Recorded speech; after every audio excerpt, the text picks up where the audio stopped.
Well, let's go through them one by one, the 5 steps. Number 1, energy independence for North America within 8 years by taking advantage of natural gas, by going after tight oil, by bringing in a pipeline from Canada, and a whole series of other things, including doubling the number of permits and leases on federal lands. That certainly wasn't something that was talked about in the past. My number 2, fixing our schools and improving our job training programs. That's something also that's quite new. Number 3, opening up new trade agreements, particularly in Latin America, and cracking down on China, going after China for currency manipulation. That's something neither President Bush nor President Obama has done. Balancing our budget. President Bush and President Obama, neither one made the kinds of steps on that front that I think needed to be made. And then number 5, championing small business. That's something which I think is critical. Certainly not something anybody's spoken about that I can recall in quite a while in the way I've described it, and particularly getting rid of Obamacare. So the 5 steps I've described are new.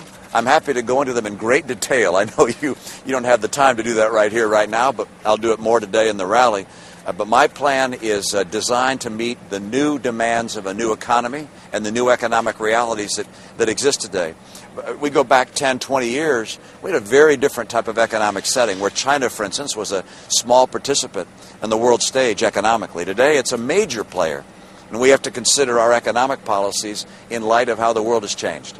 You know, I'm just going to keep on talking about the things I believe, describe my vision for the future, and have people get a chance to consider the lack of progress that's been occurring over the last 3.5 years. If people, I think that the message from last night was that the president's plan is 4 more years of the 4 last years. And I don't think the American people want 4 more years of the 4 last years. I think they want to see more jobs. They want to see their kids coming out of college able to get jobs. They want to see rising incomes again. And there's no question, if they listened to the president last night, he gave them no confidence whatsoever that he has any plan to make America's economy start to create the jobs it ought to be creating.